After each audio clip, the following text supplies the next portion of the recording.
Mm. And what do you think of the state of the sort of LGBTQ plus community? Because you won Mr. Gay Great Britain, right? Last year? Was it last Well, year? I didn't. I was runner up, Runner up. a runner up. So yeah, I Which didn't bitch quite stole win. your crown? Yeah. But I run my own Pride as well, so I'm very involved in the community, especially around Kent, working with other prides and doing my own one. I think that our rights are at risk, and I Mm. think that, you know, you win people over. Like, it's a really corny saying, but like, you win over hearts and minds, and you win over the rest. And I think that when we need to be relatable. We're not this thing that people describe in the press to say, you know, that we're this or we're that. We are just normal people, the same as everybody else that has, you know, we're either gay, bi, trans, lesbian, however you identify, but we're still people. And I think that the press alienates us, and we need to be, I guess, more relatable. We need to show people that we're not just our sexuality or how we identify. We are human beings. And I think that the press does quite a lot of alienating. And I don't think that sometimes we help ourselves when we are so easily offended over sometimes silly things, sometimes rightfully. But yeah, it's just trying to find that balance. I couldn't agree more. I think I don't know about you. I sort of feel like I'm sort of in the ruins of a party or something. You know, like after a party's happened and it's like the room is just a mess. And it's Hmm. kind of hard to know where to even start to clean up the mess. And I don't know because I probably was more coming out and understanding my sexuality in sort of 2011, 2012. And then as you get towards the sort of 2016, I feel like there was this massive like explosion. Like LGBT was always being talked about. Every brand under the sun was doing something for Pride. Hmm. There was so much money flowing. And then there was sort of a bit of a shift where I think, was it the media, was it us? I don't know, where it kind of became like, oh, this perception of the LGBT is very preachy and very, they can't take a joke and very, they're always trying to catch us out and say we're bad people. That sort of narrative happened. And I don't really know where we went wrong in that sense because most people that have ever hung out with LGBT people, like, they're really fun because we are. Hmm. Um, so I don't know where that kind of happened. And then obviously you think of all of the political stuff that's happened now and the kind of rowing back, everyone's getting rid of their DEI policies. No one's got their kind of Stonewall leadership program anymore. And it's kind of like, oh, wow, that sort of happened in fast forward of like, it sort of was like this big moment of like, oh, everything's finally being taken seriously and people are funding this and we're getting somewhere. To then kind of be like, oh, actually, it feels like we're sort of out in the cold again, really quite quickly. Um, and I think issues on both sides of that. I always think, I'd love to know your thoughts on this. I feel like, because this is a show, What's Trending, that we do, I feel like it's always easier to get like the extremes trending, if that makes sense. So, for example, if there were a load of bisexuals doing a fundraising event in Brighton, that's not going to make the news. If one bisexual goes berserk and starts beating the hell out of like the woman behind the till in Greg's because they don't have a cupcake with a bisexual flag on it, like that's what's going to go viral. So you then, the media is cherry picking like the Yeah. insane moments and the insane asks. And so then I guess the perception is, well, they're all insane. They want mad things. I don't know. What do you think? I think that it's very clickbaity, and sometimes, and this is what I've learnt doing Pride as well. Like, it will say thousands spent on Pride event, and then that will just be the headline, and then people will be commenting saying that's where our council tax is going. What about Mm, this? What about that? But if they actually read the article, most prides are actually self-funded. And mm, it's just the clickbait. They know it's going to rile people, and that's what they look for. I also think that the the world got a lot more hateful in COVID, and I think that's when we almost had like a bit of a reset back to, medieval times. It's just like we're in 2025, and I cannot believe that we are still having conversations about gay marriage, about gay adoption, about, trans healthcare. I think it's 2025. Like, I feel like we're back in 1985. It's 2026 now. Well, 2026, yeah. But I think that through COVID, people had a lot of time on their hands. They'd done a lot of self-reflection, and a lot of people didn't like what they saw. And now they just project that hate out rather than address it themselves. The world just got a lot more hateful. I think a little bit of that as well is algorithms on social media where the clickbait gets pushed the most. So, like, as you said, it's the really extreme, stories or these influencers, mainly in America, that get pushed and pushed and pushed. And people that might not have a friend or a family member in the LGBTQ plus community then believes that we're all like that. And we're all tarred with the same brush. So I think it's a multitude of factors, but I do think generally people got more hateful through COVID. Yeah. Do you have any thoughts on how we bring an LGBTQ community together? Because I even now I see, like, gay men that are like, oh, I'm not really part of the whole movement thing. I just want to be gay and just be quiet. Like, I'm not here for all of this campaigning and stuff. You then have other people that are like, we cannot rest until this is done and we Yeah. won't have fun. You then got other people that are like, guys, like, literally read the room. Like, we need to, kind of like what this story is. Like, we need to make people laugh because it's really hard to hate people that you laugh. Like, this is really serious.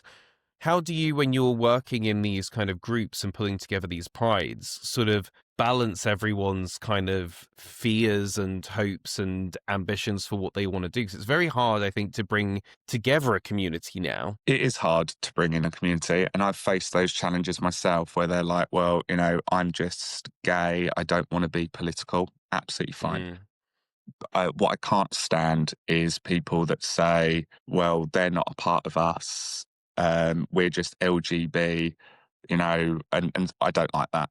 And the reason I don't like that is we're all one community, Stonewall that started the revolution in the first place included trans people. So to just disassociate yourself because that's what the world is saying, I don't agree with. I think that we do need to stick together, and not everybody needs to be political. That's absolutely fine. Not everybody has to get involved. That's absolutely fine. But what I do think that what we should do as a community is respect each other. And I think that doesn't happen enough. And, the person that's like, well, I just want to be gay, I can't be asked with all of that stuff. Well, that's fair enough. You don't need to be, but you shouldn't then speak out or go against or undermine the people that do, because you are still a gay man. You are, whether you like it or not, you are in the LGBTQ plus community, and whatever that person's doing politically will benefit you. So, people don't need to get involved necessarily, but I do think they need to show a mutual respect and not speak out or undermine the community that they're part of as well, just for, I call them pick me gays. I'm not like them. I'm masculine presenting.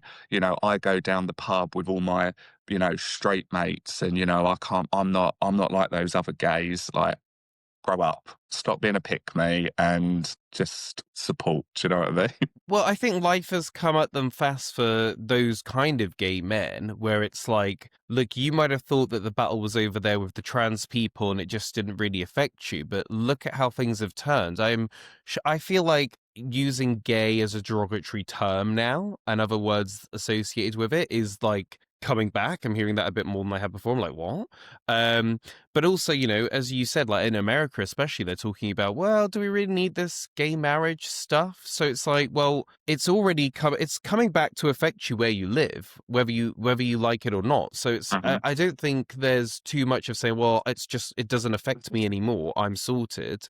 So it'll be really interesting. How do you I guess this is the thing, though. Maybe outside people look at us as one cohesive community, but as I said, we've all got different hopes and dreams, and some people don't want to get involved, and some people do want to get involved, and some people don't think that's an issue. Do you think this is an issue? I guess this is the thing: is if this were a campaign being run by a company, for example, if LGBT rights was sort of a business, you might say, look, right, 2026, the goal of 2026 is comedy. We're going to make people laugh. We're going to profile gay comedians, trans comedians, all of that. We really want to show that, we can take a joke, we're on everyone's page. Then 2026 is going to be, 2027 will be about, we want important people in positions of power. So we want to have people in that can kind of make the case for us in different places. Then 2028 we're going to do this, and we're going to go after this legislation. We're going to change this. That doesn't really happen. It's a collection of people, so it's very hard to. Even amongst the prides, some prides might say, well, we're going after this issue, well, we're going after that. It's very hard to have cohesion. So it's very hard to move forward, I think. I might just be rambling. What do you think? No, I agree. I think that because we are, well, because we're a marginalized group, we always have been, and we probably will continue to be. That's the sad reality of it. I think that everyone has like a survival mentality that kicks in, and everyone's just like, well, as long as I'm all right. And I think that's just ingrained in us that we need to protect ourselves. I can speak from experience in Kent. My pride and other prides actually work together. So it's called Kent Pride United, and we make sure that we don't conflict with each other's dates, that we share advice and support, acts, contacts. We all turn up to each other's prides and support each other's fundraising events. And I think that works so much better when you've got a united front. And when there was issues around, say, Kent Online, which is is the biggest publisher media-wise, and it was pushing, there was all these hateful comments on Facebook and Instagram of all these, of our prides, basically, and they'd done nothing to censor it, nothing to remove the comments. There was hundreds. One of the prides got something like 700 hateful comments within a couple of days, and they did nothing. So we all wrote to Kent Online. We spoke to our MPs, we spoke to our councils, and we all worked together. And we got the comments removed. We got a promise to censor and to make sure that it wasn't, a hateful environment for people to leave their comments. And we got acknowledgement because we had a united front. If we were just on our own, we never would have got that promise or that reaction had we have all just done our own thing. So I think there is power in unity as well. And I guess that's the thing. Maybe what happens actually sets the agenda of what we do this year rather than having a sort of plan. What do you think about things like, Manchester Pride? Like, it ran out of funding, apparently selling off the data of like people that purchase tickets and things like that. Like, it seems like a bit of a sorry state for one of like the best prides to have ended up like Manchester Pride the way it has. Yeah, I think, doing a grassroots pride myself, I think sometimes prides get a bit egotistical and they're like, well, let's have the biggest pop star in the world turn up. We're going to spend £2 million, for example, on this pop star. Well, actually, that's great because I get it to a certain extent because obviously they need to bring in the funds, they need to sell the tickets. But I think we forget what Pride's about, and it isn't. And yet, yes, we're there to have fun and celebrate who we are, but also it is treated like a bit of a piss up, and it's just like we sort of forget why Pride is there. So yeah, I think that these prides do great work as well. They donate a lot of money, but I just think that would it be better if you didn't have a £2 million pop star, for example, and you invested in local talent, local drag queens? You just had, rather than a massive A-lister like Ariana Grande, for example, you had a UK-based artist that straight away is going to be a bit cheaper. And then you invest that money, even more money back into the community. But yeah. That's always been one of my things of like the amount of money that was spent on those bigger prides and getting the talent and doing all these floats. And I'm like, do you understand how underfunded bisexuality is? Like, if we could have even just had like a fifth of the money being spent here to commission some research or do an awareness campaign, we could have actually changed the lives of bisexual people. But instead, we've got this float and this pop star. I don't know. I'm not against prides in that sense or having them big or people participating and companies participating, but you are just aware of like this money could be put to more impactful use sometimes. Yeah. It's almost like you need You know, like, I mean, I went to Brighton Pride. I saw Mariah Carey. You know, I went to Brighton Pride to see Mariah Carey. So I get why they do that, because they need they need to pay for everything, and they need an act that's going to bring in the ticket sale. So I do get it, and it's probably really hard to try and strike a balance in between. But one of the biggest prides in the country going into liquidation, the mind boggles. It really does. I'm just like, how does that happen? Yeah. What was going on? And yeah, it's just a real shame. I feel sorry for the people of Manchester as well, because they do have a really close knit community up there. They do look out for one another. Canal Street is one of the most iconic gay places in the world, and it's just a shame that, I mean, they probably will have a smaller version of Pride, but it's just a shame that they've now got that sort of hanging over them, that Manchester Pride. I mean, we can surmise. We don't really know what's happened or why, and I guess we will never know what happened and why. But it's just a shame.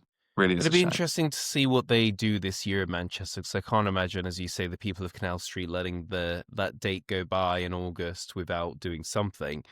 Just before we move off this topic, do you have any predictions for 2026 when it comes to sort of Pride and LGBT, or any hopes for it? Like, what do you think we should be focusing on in 2026? I think 2026, we just need to be kinder to each other in our own community and stop being so divided and just look out for one another. I do think that with the rights that are being rolled back, I do think that this year will be our year to reclaim it, because I think that we have been a punching bag now through 2025, and more people that normally aren't political will start to be. They'll join and they'll help more and stuff like that. So I think Yeah. 2026 is one to watch, because you know, people will only take so much before they join the fight, sort of thing. But yeah, it'll be interesting to see. I hope that 2026, everyone can be a bit more supportive of one another, and yeah, hopefully start to Yeah. see start to improve things for everyone. Subscribe for more content.